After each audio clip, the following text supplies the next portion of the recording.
Selamat sore pemirsa, berjumpa kembali dalam program TVR 17 bersama saya Dadi Ramadan. Tepat pukul 17 waktu Indonesia Barat, kami hadirkan kepada Anda sejumlah informasi paling baru dan paling menarik seputar kinerja dan kegiatan DPR RI yang telah disajikan oleh redaksi TVR Parlemen.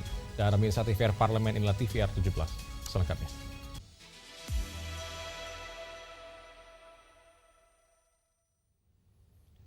Komisi 2 DPR RI mendorong percepatan penyelesaian sengketa lahan di kawasan Ibu Kota Nusantara melalui sinergi dengan otorita IKN dan pemangku kepentingan terkait guna mendukung kelancaran pembangunan dan transformasi IKN menjadi daerah khusus.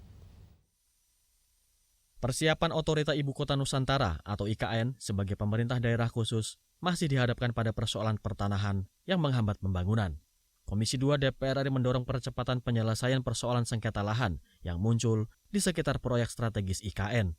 Ketua Komisi 2 DPR RI, Rifki Nizami Karsayuda menjelaskan, pihaknya telah menyelaraskan langkah dengan otorita IKN, pemerintah Provinsi Kalimantan Timur, pemerintah daerah serta Kementerian ATR BPN.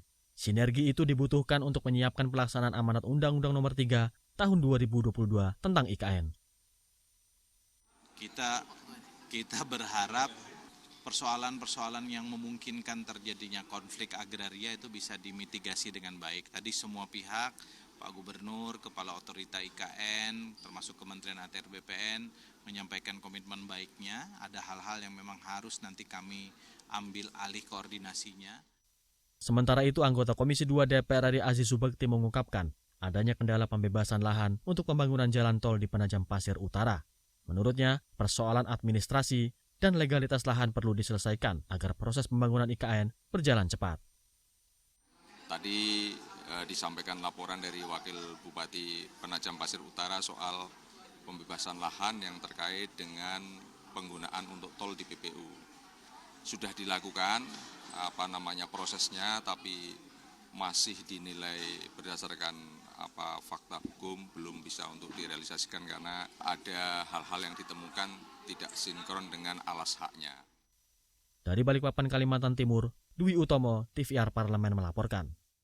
Pemirsa, Komisi 3 DPR RI terus memperkaya pembahasan rancangan Undang-Undang Tindak Pidana Perampasan Aset dengan menyerap masukan dari kalangan akademisi guna memperjelas mekanisme pelaksanaan kelembagaan yang berwenang serta kriteria tindak pidana yang dapat menjadi dasar perampasan aset. Komisi 3 DPR RI terus memperkaya materi pembahasan rancangan Undang-Undang Tindak Pidana Perampasan Aset dengan menerima berbagai masukan dari kalangan akademisi. Masukan ini dinilai penting untuk memperjelas mekanisme pemberlakuan perampasan aset. Anggota Komisi 3 DPR RI, Safarudin, menyambut positif berbagai masukan dari akademisi terkait pembahasan RUU Tindak Pidana Perampasan Aset. Menurutnya, banyaknya pandangan dan rekomendasi yang diterima semakin memperkaya pembahasan regulasi perampasan aset. Ia menilai masih diperlukan pendalaman terkait mekanisme pelaksanaan kelembagaan yang berwenang menangani perampasan aset, termasuk kriteria jenis tindak pidana yang dapat menjadi dasar penerapan perampasan aset. Masukan-masukan semakin bagus, semakin memberikan wawasan kepada kita bagaimana nanti di dalam pembahasan undang-undang tindak pidana perampasan aset. Seperti tadi kan masalah mekanismenya, kelembagaannya, apakah akan dibentuk lembaga baru atau diemban oleh aparat penegak hukum yang sudah ada, kepolisian, kejaksaan. Termasuk juga saya tadi tanyakan tindak pidana mana saja yang akan dimasukkan nanti dalam tindak pidana perampasan aset. Safarudin menjelaskan, RUU Tindak Pidana Perampasan Aset dapat menjadi instrumen hukum untuk menangani aset hasil kejahatan dalam kondisi tertentu. Misalnya, saat pelaku meninggal dunia atau melarikan diri sehingga proses pidana tidak dapat dilanjutkan. Namun, ia menegaskan penerapan ketentuan itu harus berpedoman pada tindak pidana asal yang jelas dan menjunjung tinggi prinsip praduga tak bersalah. Andini dan Vintoko, TVR Parlemen melaporkan. Pemirsa, Komisi 13 DPR RI mendorong Kementerian Hak Asasi Manusia dan Komnas HAM menelusuri sejumlah kasus pembunuhan di Maluku Utara yang hingga kini belum terungkap. Komisi 13 DPR RI menggelar rapat dengar pendapat umum atau RDPU dengan perwakilan Solidaritas Korban Pembunuhan dan Koordinator Fagogoru Maluku Utara. Dalam pertemuan ini masyarakat menyampaikan aspirasi terkait sejumlah kasus pembunuhan yang terjadi sejak tahun 1983 hingga 2026 di Halmahera Tengah dan Halmahera Timur, di mana sebagian besar kasus itu belum terungkap motif dan penyelesaiannya. Perwakilan masyarakat menyampaikan bahwa dari berbagai kasus pembunuhan yang terjadi selama lebih dari 4 dekade, baru 2 kasus pembunuhan berhasil diketahui motifnya. Menanggapi aspirasi ini, anggota Komisi 13 DPR RI, Saadiah Uluputi, mendorong langkah konkret dari mitra kerja, khususnya Kementerian Hukum dan Hak Asasi Manusia, serta Komnas HAM untuk menelusuri akar permasalahan secara mendalam. Sementara tugas negara sebenarnya juga adalah melindungi masyarakatnya gitu, dan oleh karena itu maka tadi saya juga memberikan catatan agar dibentuk tim bersama yang diharapkan dari tim gabungan bersama ini, baik dengan Kementerian Hukum HAM, dengan Komnas HAM, dengan TNI Polri, bisa mengusut tuntas apa persoalannya dan juga disampaikan kepada publik gitu, dan juga memberikan rasa aman kepada masyarakat yang tentu punya ruang-ruang hidup yang ada di daerah di Halmahera Tengah dan juga Halmahera Barat. Hasil pengusutan nantinya dipublikasikan secara terbuka untuk korban dan keluarga. Langkah itu dipercaya dapat memulihkan rasa aman bagi masyarakat yang tinggal di wilayah Halmahera Tengah dan Halmahera Timur. Julian, TVR Parlemen melaporkan. Pemirsa, program Jaminan Kesehatan Nasional yang menjadi tulang punggung layanan kesehatan bagi jutaan rakyat Indonesia kembali menghadapi tantangan serius. DPR RI menilai defisit BPJS Kesehatan yang mencapai sekitar 2 triliun per bulan harus menjadi perhatian bersama agar keberlanjutan pelayanan kesehatan tetap terjaga bagi seluruh peserta. Informasi selengkapnya kami hadirkan sesaat lagi, tetaplah di TVR 17.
Program TVR Parlemen di First Media, channel 18 ya.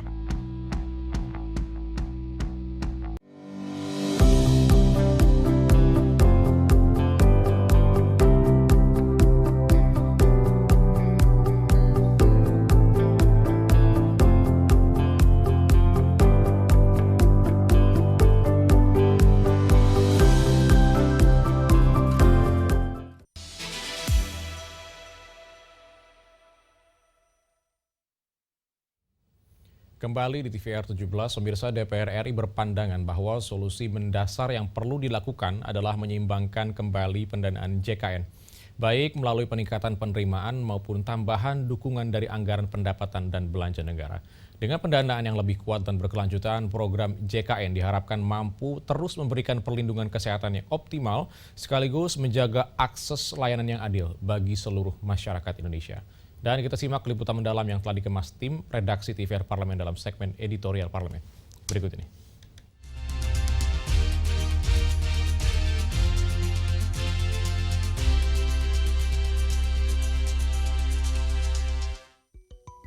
Program Jaminan Kesehatan Nasional atau JKN yang dikelola BPJS Kesehatan kembali menghadapi tekanan keuangan.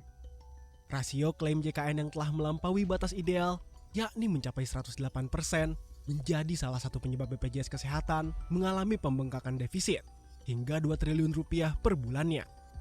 Pendapatan iuran sebesar 14 triliun, sedangkan beban klaim mencapai 16,5 triliun per bulan, menjadi perhatian serius Komisi 9 DPR RI yang meminta pemerintah untuk segera ambil langkah cepat dalam menjaga keberlanjutan layanan kesehatan bagi masyarakat. Selain tingginya rasio klaim, kenaikan biaya pelayanan kesehatan turut dipicu oleh inflasi pada sektor kesehatan. Pelemahan nilai tukar rupiah terhadap dolar Amerika Serikat berdampak langsung pada kenaikan harga obat-obatan dan alat kesehatan yang sebagian masih bergantung pada impor. Melihat kondisi yang mengkhawatirkan tersebut, anggota Komisi 9 DPR RI Edi Wuryanto berpendapat solusi mendasar yang perlu dilakukan adalah menyeimbangkan kembali pendanaan JKN melalui peningkatan penerimaan atau tambahan dukungan dari anggaran pendapatan dan belanja negara. Meski pemerintah telah mengalokasikan suntikan dana sebesar 20 triliun pada 2026, faktanya jumlah tersebut belum cukup untuk menutup kebutuhan pembiayaan. Sehingga yang perlu dilakukan sekarang adalah menyeimbangkan, berarti penerimaan harus naik. Nah itu urusan Menkes harus mengkaji betul untuk JKN kita seimbang butuh dana berapa. Di 2026 kita sudah injeksi 20 triliun, tapi ternyata nggak cukup. Nah di 2027 saat kita nanti bahas anggaran, maka kalau defisitnya per bulan 2 triliun, berarti bisa kita hitung kan 2 triliun kali 12, 24, plus kemarin 20 triliun, ini sekarang kenaikannya 50 triliun lah. Tambahan APBN ya, 50 triliun itu kalau kemudian plus 49 triliun, berarti kebutuhan APBN untuk mensupport JKN sekitar 100 triliun. Kalau mau sehat, tapi kembali lagi bahwa pemerintah harus fokus pada anggaran kesehatan. Anggaran kesehatan yang besar ini lebih ditujukan untuk mensupport PBI, penerima bantuan iuran. Karena orang miskin tanggung jawab negara. Selain dukungan anggaran, Komisi 9 DPR RI juga meminta BPJS Kesehatan melakukan berbagai pembenahan tata kelola untuk meningkatkan penerimaan iuran dan menekan potensi pemborosan. Seperti beberapa yang menjadi sorotan ialah keberadaan sekitar 13 juta peserta pekerja bukan penerima upah atau PBPU yang berstatus nonaktif dan penghapusan tunggakan kelas 3. Tapi di luar itu memang BPJS sendiri harus terus melakukan perbaikan tata kelola. Misalnya ada sekitar 13 juta peserta PBPU yang nonaktif, ya kan? Padahal dia PBPU kan, ini orang mampu. Kalau orang mampu, perintah PP 108 2013 dipaksa. Apa? Layanan umumnya dibatasi. Dikaitkan dengan pengurusan SIM, pengurusan KTP, pengurusan sertifikat, pengurusan misalnya kemarin jadi isu tuh mahasiswa yang mampu dia wajib punya peserta BPJS, yang mampu loh ya, yang tidak mampu ya PBI lah kan itu bagian dari meningkatkan 13 juta yang nonaktif itu agar penerimaan meningkat. Kemudian penghapusan tunggakan yang kelas 3 sampai sekarang kan belum dieksekusi oleh pemerintah. Kalau itu dihapuskan berarti kan menambah iuran baru kan. Kita prediksi tambahnya sekitar 1 triliun lah dari peserta baru itu, berarti kan meningkatkan penerimaan. Dengan jumlah peserta JKN yang telah mencakup sebagian besar penduduk Indonesia, keberlanjutan pembiayaan BPJS Kesehatan menjadi tantangan besar yang membutuhkan sinergi antara pemerintah, DPR, BPJS Kesehatan, dan masyarakat sebagai peserta. Defisit yang terus melebar dikhawatirkan dapat mempengaruhi kualitas layanan apabila tidak segera diantisipasi melalui kebijakan yang komprehensif dan berkelanjutan. Untuk itu, pemerintah perlu memilih kombinasi kebijakan yang tepat, baik melalui penyesuaian iuran JKN maupun peningkatan dukungan APBN, agar keberlangsungan program JKN tetap terjaga.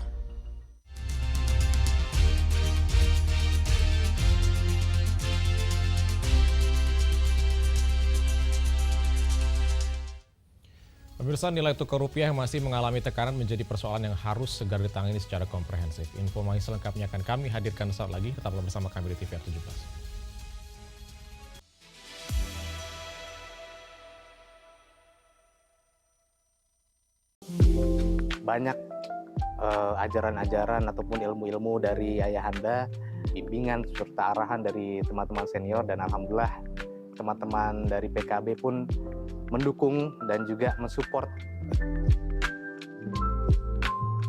Latar belakang masuk dunia penerbangan itu juga agak kebetulan.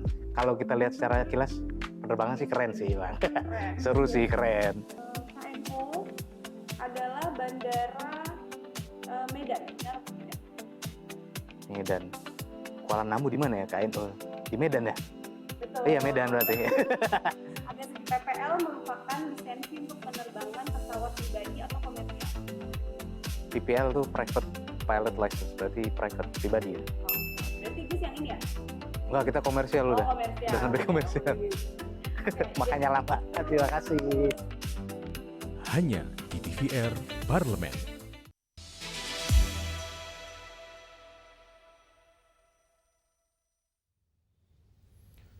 Pemirsa, pelemahan rupiah tidak hanya berdampak pada biaya impor dan dunia usaha, tetapi juga dapat mempengaruhi kepercayaan pasar terhadap perekonomian nasional.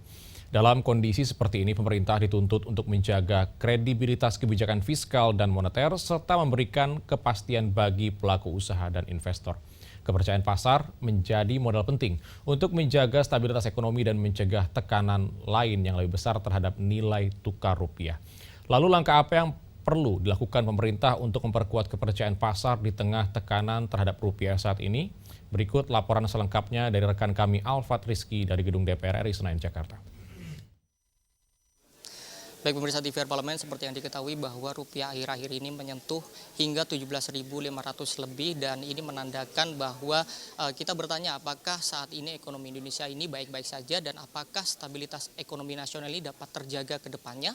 Tentu kita akan membahasnya dengan salah satu anggota Komisi 11 DPR RI, Bapak Amin dari fraksi PKS untuk daerah pemilihan Jawa Timur 4. Pak Amin, melihat dari rupiah yang sudah menyentuh hingga 17.600 saat ini, kira-kira apa langkah yang perlu dilakukan oleh pemerintah dalam jangka pendek ini, Pak? Ya, jadi kita kan sekarang sedang rapat dengan jajaran Gubernur BI. Ya, memang kalau bicara soal pelemahan kurs rupiah ini, secara tupoksi kan memang tupoksinya ini ranah moneter. Berarti tugas Gubernur BI dengan jajarannya. Tapi sebetulnya kalau kita mau merunut ke sumber masalahnya, ini bukan sekedar masalah moneter, tapi juga masalah fiskal, gitu loh. Itu menurut pengamat kami ya. Jadi kan setidaknya ada 3 faktor ya. Pertama soal kondisi global nih yang kita tahulah semua ini, dampak dari perang Israel Iran ini ya. Ini dampak global ini luar biasa, konstelasi global yang luar biasa.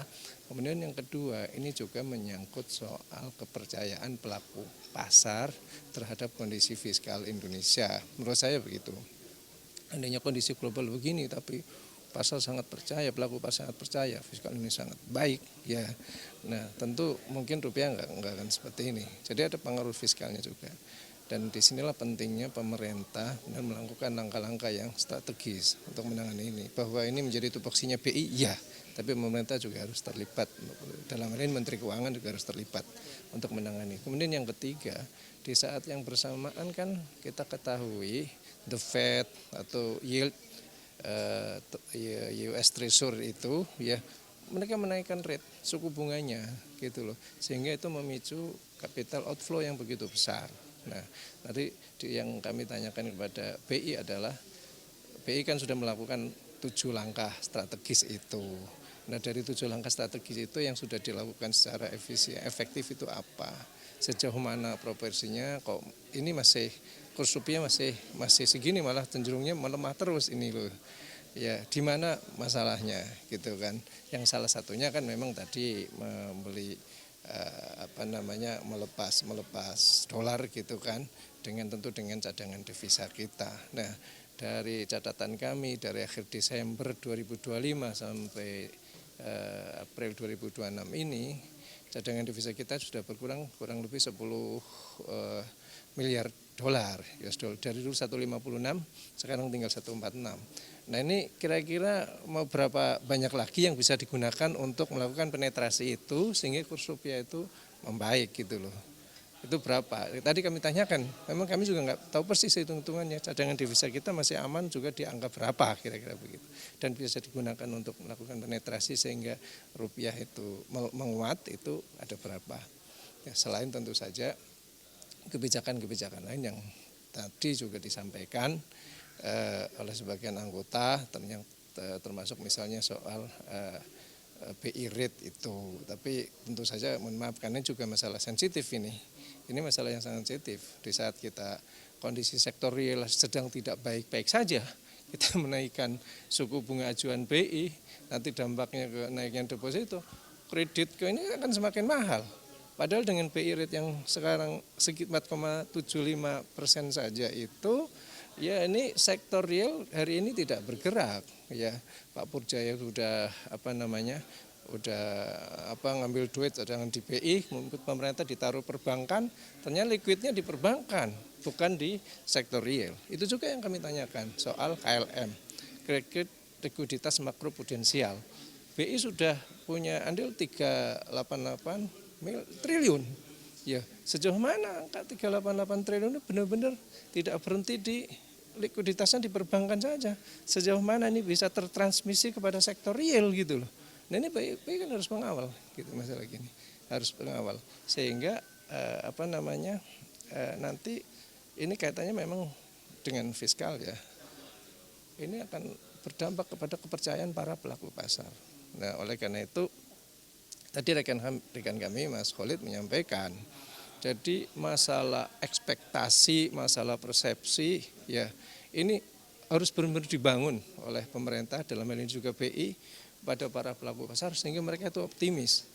Kita juga jangan terjebak pada langkah-langkah teknikal saja, tapi juga bagaimana membangun kepercayaan. Gitu. Nah, Pak Amin, tadi saya melihat dari beberapa statement Bapak kayaknya arahnya juga terkait terutama ini adalah membangun kepercayaan terlebih dahulu seperti itu. Nah, kira-kira ada gambaran nih dari Pak Amin ini untuk bisa membangun kepercayaan para investor ini atau para ini untuk bisa percaya lagi nih kepada pasar Indonesia. Ya memang kita harus melakukan langkah-langkah yang sangat fundamental ya. Tidak cukup berhenti di tataran retorika dalam hal ini ya. Memang ini masalahnya panjang ya, termasuk dengan ekosistem investasi. Kalau kemarin kita juga melihat yang bersamaan MSCI melakukan seperti itu, memperbaiki pasar modal Indonesia. Ya, kan kita juga keprihatin itu. Nah sejauh mana masalah free float, bagaimana masalah transparansi dan sebagainya benar-benar dipenuhi. Dan memang ini pembaharuannya harus radikal. Tidak cukup di retorika, kita memenuhi unsur-unsur profesionalisme dalam berbisnis, dalam membangun ekonomi kita itu. Termasuk yang kami sarankan kan terkait dengan membangun iklim investasi itu, bagaimana investor-investor asing itu difasilitasi dengan berbagai kemudahan. Orang mau melakukan investasi difasilitasi, bukan malah banyak pungutan, banyak ribet-ribetnya, sehingga mereka kan kita sering dengar ternyata mereka berinvestasi ke negara-negara lain yang jauh lebih mudah. Saya kira itu ya. Terima kasih banyak. Terima kasih Pak Amin atas waktunya. Selamat bertugas kembali Pak Amin.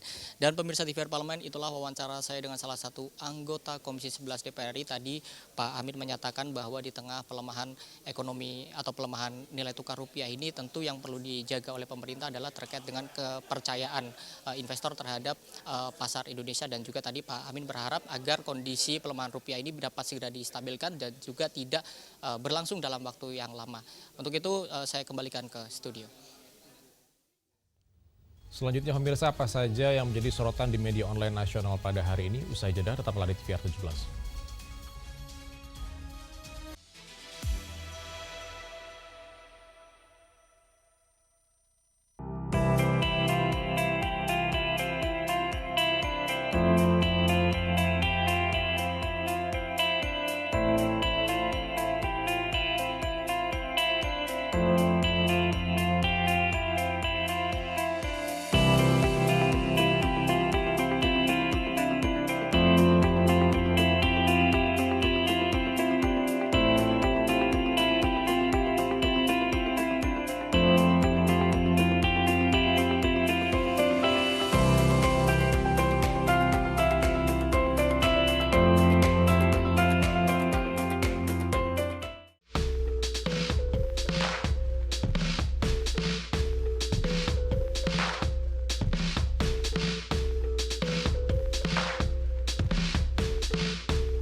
Sekarang, kamu bisa menyaksikan program-program TVR Parlemen di First Media, channel 18 ya.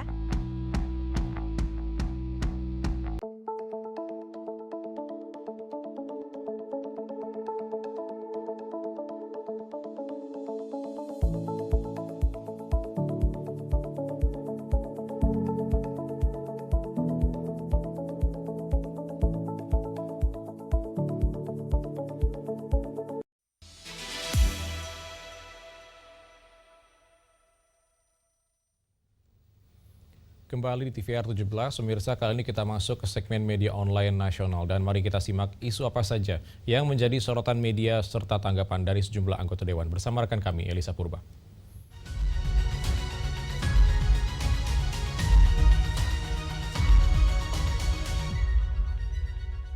Terima kasih Dadi dan pemirsa, kita akan membahas apa saja yang menjadi headline di media online nasional pada hari ini. Berita pertama yang menjadi headline terkait dengan Komisi 10 yang menyetujui tambahan anggaran Kemendikdasmen untuk perkuat kualitas pendidikan dan kesejahteraan guru. Dapat kita saksikan bersama di layar kaca Anda, pemirsa. Disebutkan di sini Komisi 10 DPR RI menyetujui usulan tambahan anggaran kepada Kementerian Pendidikan Dasar Menengah pada tahun anggaran 2027 sebesar 40,75 triliun rupiah.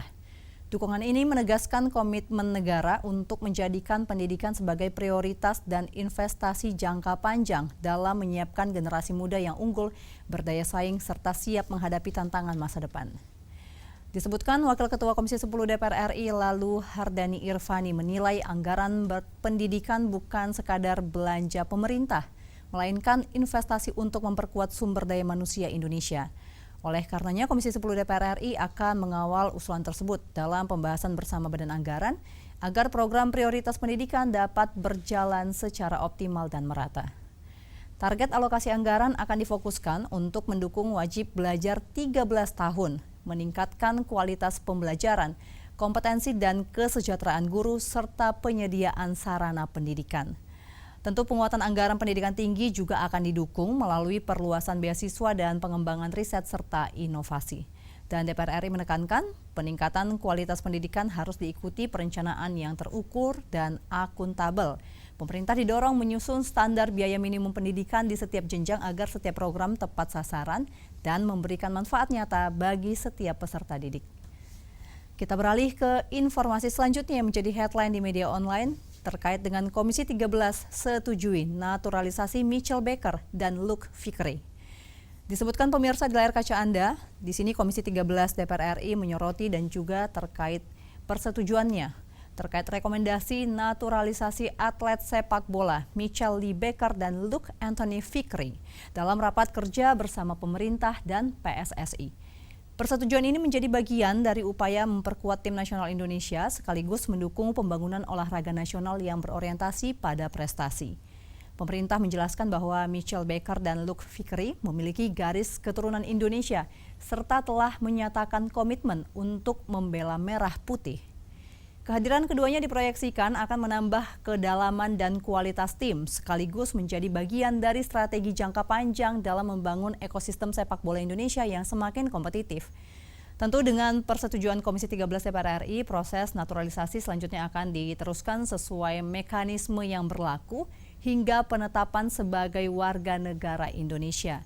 Dan diharapkan langkah ini mampu memperkuat prestasi olahraga nasional secara menyeluruh, khususnya sepak bola, sekaligus mempertegas komitmen Indonesia dalam membangun olahraga yang berdaya saing dan berprestasi.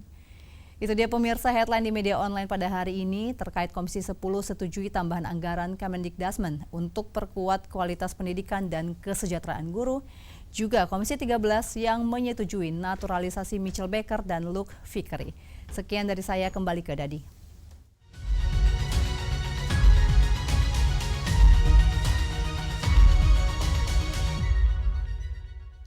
Baik, terima kasih Elisa yang telah menyampaikan sejumlah update sorotan dari media online nasional pada hari ini. Dan segmen media online tadi sekaligus menutup program TVR 17 edisi sore hari ini. Saya Dadi Ramadan beserta seluruh kru TVR Parlemen yang bertugas mengucapkan terima kasih dan pamit undur diri dari hadapan Anda. TVR Parlemen, referensi Indonesia. Selamat sore.